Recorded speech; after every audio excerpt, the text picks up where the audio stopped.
शादी के बाद भी पत्नी का बॉयफ्रेंड। एक लड़की की शादी उसकी बिना मर्जी के एक सीधे साधे लड़के से हो जाए। लड़के के घर में उसकी माँ के अलावा और कोई नहीं था। दहेज में लड़के को बहुत सारा सामान और पैसे भी मिले थे। लड़की किसी और लड़के से बेहद प्यार करती थी।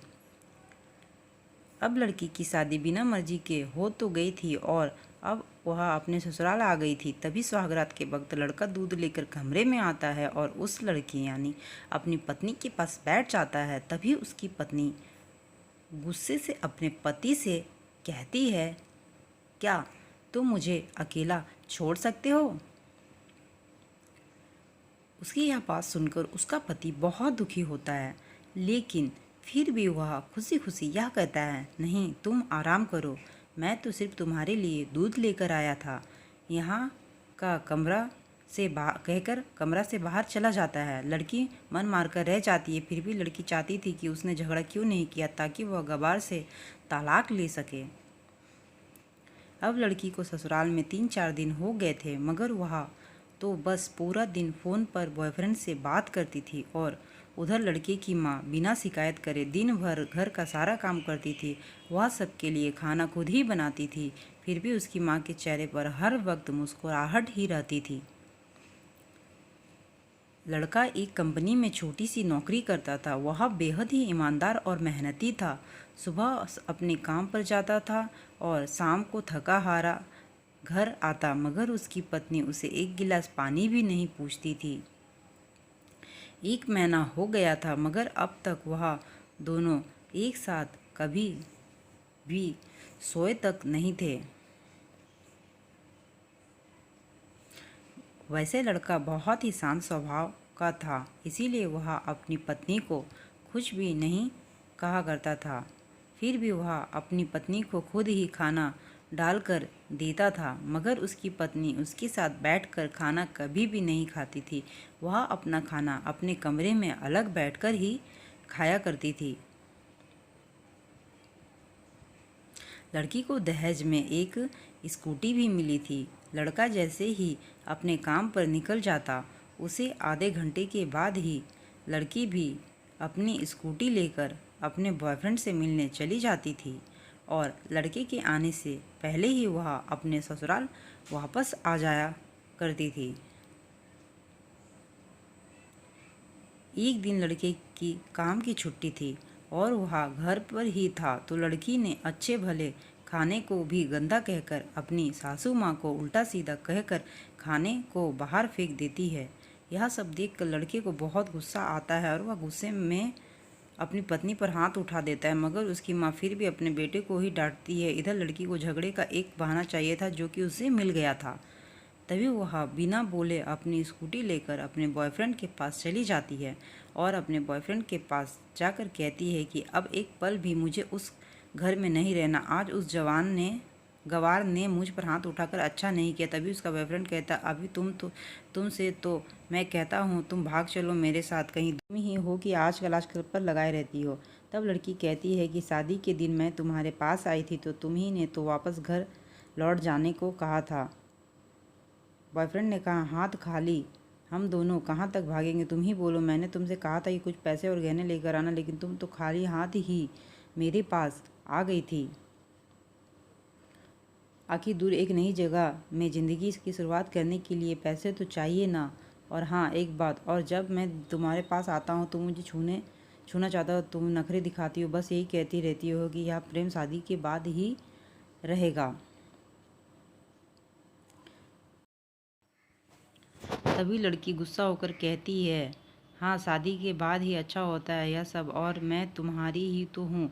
मैं आज भी कुंवारी लड़की हूँ और शादी करके भी आज तक उस गवार के साथ एक भी रात नहीं सोई मैं, क्योंकि मैंने तुमसे ही प्यार किया है और अब मैं चाहती हूँ कि तुम मुझसे शादी करके मेरी मांग में अपनी हाथ से सिंदूर भर दो। फिर मैं तुम्हारी ही हो जाऊँगी और फिर तुम मुझे अपनी मर्जी से दिन रात प्यार कर सकते हो। तब उसका बॉय, तो ठीक है मैं तुमसे शादी कर लूँगा, मगर तुम कम से कम 5 लाख का कल शाम तक इंतजाम कर लेना। मैं तुम्हें एक होटल का पता दे रहा हूँ, तुम उस होटल में रात 10 बजे तक पहुँच जाना। लड़की कहती है, उस गवार के पास कहाँ होगा इतना पैसा, बल्कि मेरे पापा ने 3 लाख दहेज दिए और मुझे तुम कुछ सोने के गहने दिए थे। गहने तो मेरे पास है, मगर सारे पैसे उस गंवार ने अलमारी में लॉक कर रखे हैं। मगर मैं जैसे तैसे अलमारी की चाबी लेकर सारे पैसे निकालकर तुम्हारे पास हमेशा के लिए आ जाऊंगी। यह कहकर वह लड़की अपने ससुराल पहुंचती है। लड़की ससुराल पहुंचकर अपने पति और सास से लड़ाई करती है और फ़ोन पर खूब चिल्लाती है। मगर अफसोस तो अकेले ही चिल्लाती रहती है। उसका पति और उसके साथ सास बिल्कुल शांत रहती है। तभी लड़की अपने कमरे में चली जाती है और अचानक उसके बॉयफ्रेंड का लड़की के फ़ोन पर मैसेज आता है कि कब आ रही हो पैसे लेकर। लड़की मैसेज का जवाब देती है, सब्र करो, मैं वक्त पर ज़रूर आ जाऊंगी। तब उसका पति दरवाज़ा खटखटाता है और अपनी पत्नी से कहता है कि खाना खा लो। तभी पत्नी कहती है, मैं खाना तभी खाऊंगी, पहले मुझे अलमारी की चाबी दे दो। पति दरवाजे के नीचे चाबी देकर कहता है, यह लो, अपना काम करके खाना खा लेना, क्योंकि अभी तक मैंने और माँ ने खाना नहीं खाया है। माँ ने कहा है हम सब साथ बैठकर ही खाना खाएंगे। लड़की कहती है, माँ और तुम खाना खा लो, मैं बाहर से खाना खाकर आई हूँ। यह सुनकर लड़का चला जाता है। तभी लड़की जल्दी से चाबी को उठाकर चली जाती है। अलमारी खोलकर उसमें क्या देखती है कि इसमें पूरे 3 लाख रुपए दहेज के रखे हैं और सारे गहने भी रखे थे, बल्कि उसमें एक डायरी भी रखी हुई थी। यह खोलकर वह देखती है कि उसमें क्या लिखा हुआ था। प्रिय पत्नी, मुझे और तुम्हारे पिताजी को पता है कि तुम किसी और लड़की से बेहद प्यार करती हो, मगर तुम्हारे पिताजी ने पता लगाया जिससे तुम प्यार करती हो उसकी पहले भी एक बार शादी हो चुकी है और वह लड़का बहुत सी लड़कियों को धोखा दे चुका है। पर आपके पिताजी को उस लड़के के बारे में कुछ भी ना बता सके, क्योंकि उन्हें पता था कि जो इसका नशा है वह हमेशा अपनों को गैर और गैरों को अपना बना देती है। इसीलिए तुम्हारे पिताजी ने मेरे आगे हाथ जोड़कर कहा कि मेरी बेटी का हमेशा ख्याल रखना। एक बाप के मुंह से बेटी की कहानी सुनकर मेरी भी आंखों में आंसू आ गए और मुझे यकीन हो गया था कि एक अच्छा पति होने का सम्मान मुझे मिले या ना मिले, मगर एक अच्छा दामाद होने का इज्जत हमेशा पा सकता हूँ। और मुझे दहेज में मिली सारे पैसे और सोने के गहने मैंने तुम्हारी अलमारी में रख दिए हैं, क्योंकि दहेज के नाम से मुझे नफरत हो चुकी थी। इस दहेज ही के कारण ही मैंने अपनी बहन और पिता को खोया था, और मेरे पिता के अंतिम शब्द भी यही थे कि किसी बेटी के बाप से कभी 1 रुपये भी दहेज में ना लेना।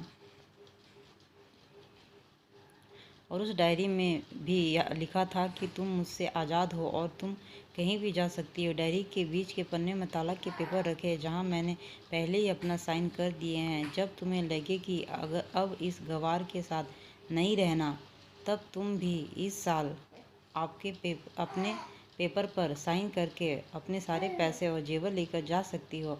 लड़की डायरी पढ़कर हैरान थी और परेशान भी थी। ना चाहते हुए भी उसे गंवार पति के शब्दों में उसके दिल को छू लिया था। अब वह ना चाहते हुए भी गंवार पति के अनदेखे प्यार को महसूस करने लगी थी। वह फुट फुट कर रोने लगी। डायरी में आगे लिखा था कि मैंने तुम्हें इसीलिए मारा क्योंकि अपने माँ को गाली दी, और जो बेटा खुद के आगे अपनी माँ की बेइज्जती हो उसे सहन कर ले, फिर बेटा ही कैसा, इसीलिए मैंने तुम्हें थप्पड़ मारा था। इसीलिए मुझे माफ़ कर देना, क्योंकि मेरे लिए माँ का दर्जा सबसे बड़ा है, और आपको मैं दुल्हन बनाकर अपना हमसफ़र बनाने लाया हूँ, आपसे ज़बरदस्ती करने नहीं। आपको मुझसे प्यार हो ना हो, लेकिन मैं अब तक सिर्फ आपसे ही प्रेम करता रहूँगा। अब फैसला तुम्हारे हाथों में है कि तुम्हें क्या करना है। अब लड़की दुल्हन बन चुकी थी और उसकी आंखों से आंसू बह रहे थे। अचानक लड़की के बॉयफ्रेंड का फ़ोन आता है और सभी गुस्से में लड़की अपने फ़ोन को स्विच ऑफ करके फ़ोन का सिम कार्ड तोड़ देती है। अब उसे समझ आ गया था कि मुझे वह बेहद प्यार करती थी, वह तो सिर्फ पैसों से ही प्यार करता है। अगले दिन उसकी पत्नी सुबह देर से जागकर उठी। तब तक उसका पति ऑफिस जा चुका था। तभी पहले नहा धोकर उसने साड़ी पहनी, लंबा सा अपनी मांग में सिंदूर लगाया, जबकि पहले एक भी साइड पर सिंदूर लगाती थी ताकि कोई उसे ध्यान ना दे कि वह एक शादीशुदा लड़की है। और सच्चा प्यार करने वाला तो मेरा पति ही था, जिसमें सिर्फ मेरे पापा की इज्जत रखने के लिए शादी कर ली और उसे मेरा एक बॉयफ्रेंड है पता होने के बाद भी मुझसे इतना प्यार किया। मैं अपने पति का प्यार क्यों नहीं समझ पाई। यह सब सोचकर वह रोती रही। फिर उसने रोते हुए अलमारी का सारा सामान जैसा था वैसा ही रख दिया। ना जाने कब सो गई, उसे पता भी नहीं चला। उसका पति उसको ऑफिस का पता लेते हुए सोचता है कि कहीं उसकी पत्नी ने तलाक देने का फैसला तो नहीं कर लिया, मगर उसे कहाँ पता था कि अब वो सुधर गई और उसे अपना पति मान चुकी। इतने में उसकी पत्नी स्कूटी लेकर उसके पति को ऑफिस खाना लेकर पहुंच जाती है। पत्नी को देखकर लोग हैरान हो जाते हैं, मगर आज तो 10 किलोमीटर से भी दिखाई दे रही लंबी गाड़ी सिंदूर लगाई थी। फिर उसने अपना मंगलसूत्र पहना और किचन में जाकर सासू माँ को ज़बरदस्ती कमरे में आराम करने देती है और खुद अकेली सबका खाना बनाती है। पहले सासू माँ को खाना खिलाती है और फिर अपने पति को फ़ोन करके उसके ऑफिस का पता पूछती है। तभी वह अपनी पत्नी से पूछता है, सब ठीक है ना? माँ ने तुमसे कुछ कह तो नहीं दिया? उसका पति सवाल पर सवाल पूछा जा रहा था। तभी अचानक पत्नी सबके सामने पति के सीने से लिपट जाती है और उससे कहती है कि सब ठीक है, मगर मुझे तुमसे कुछ कहना है। पति कहता है आंखों। तब पत्नी सबके सामने कहती है, आई लव यू मेरे प्यारे पति, I love you for ever, I love you. यह सुनकर ऑफिस के सभी लोग हैरान खड़े हो जाते हैं और जोर जोर से तालियां बजाने लगते हैं। तब पत्नी पति का हाथ पकड़कर कहती है कि अब 1 महीने तक मेरे पति देव ऑफिस में दिखाई नहीं देंगे। ऑफिस के सभी लोग पूछते हैं क्यों? तब लड़के की पत्नी कहती है क्योंकि हम दोनों लंबी छुट्टी पर जा रहे हैं। पति पत्नी से कहता है तुम्हें क्या हो गया है? तभी पत्नी पति से कहती है मुझे तुमसे सच्चा प्यार हो गया। यह कहकर वह उसके सीने से दोबारा इस तरह लिपट जाती है जहाँ से वह अपने गंवार पति से कभी भी नहीं जुदा हो पाए। तभी उसका पति भी बहुत खुश हो जाता है और फिर वह दोनों अपने घर चले जाते हैं और खुशी खुशी अपना जीवन बिताते हैं और हमेशा एक दूसरे के साथ खुश रहते हैं।